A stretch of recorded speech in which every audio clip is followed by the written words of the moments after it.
Hey there, I'm Mario, and today on Cucinare Italiano, we're going to learn how to make real, authentic Italian polenta.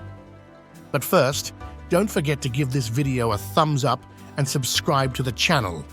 Now let's dive into the good stuff. Ingredients: 500 grams of coarse cornmeal, the real deal. We want that rustic texture. 2 liters of water. 1 tablespoon of coarse salt. Trust me, it's all you need. A little butter or olive oil if you want to get fancy, totally optional. Let's get started.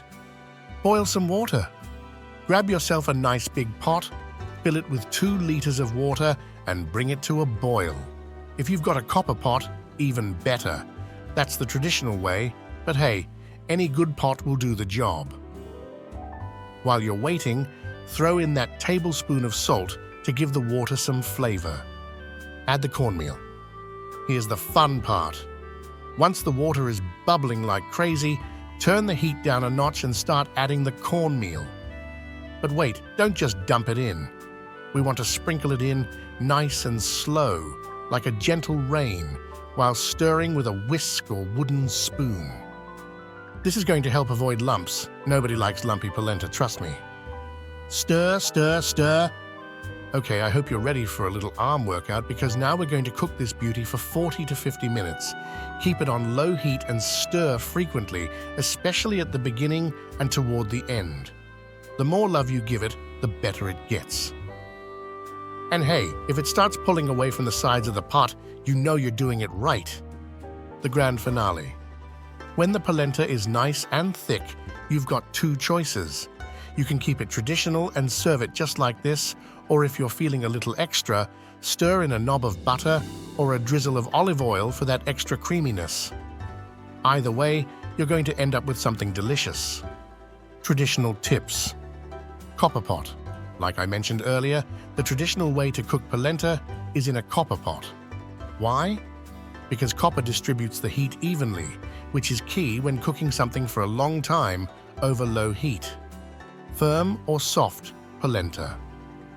Firm polenta is typical in mountain areas, where they slice it after cooking.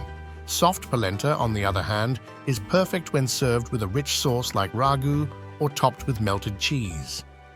What to serve with polenta? Polenta is like a blank canvas for flavor. Serve it with braised meats, mushrooms, sausages, game like venison, gorgonzola, or any of those amazing alpine cheeses. Trust me, it's a winner every time. Now, if you want to switch things up, let's talk about polenta taragna. In places like Valtellina and Bergamo, they make it with a mix of cornmeal and buckwheat flour, and when it's almost done cooking, they stir in butter and cheeses like Bitto or Fontina. The result? A rich, creamy polenta that's out of this world. In Italy, there are several variations. For example, in Veneto, they often make a white polenta with white cornmeal. It's especially common in areas like Polesine. Polenta in Friuli is often served with frico, which is basically crispy melted cheese. I mean, who wouldn't love that? In Piedmont, they've got a rich version called polenta concia.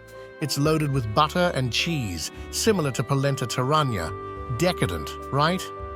And there you have it, amici. Real Italian polenta, straight from Mario's kitchen. Simple, rustic, and absolutely delicious. Make sure to give it a try, and let me know in the comments how it turns out. And don't forget, subscribe, and hit that notification bell so you never miss a recipe. See you next time on Cucinare Italiano. Buon appetito!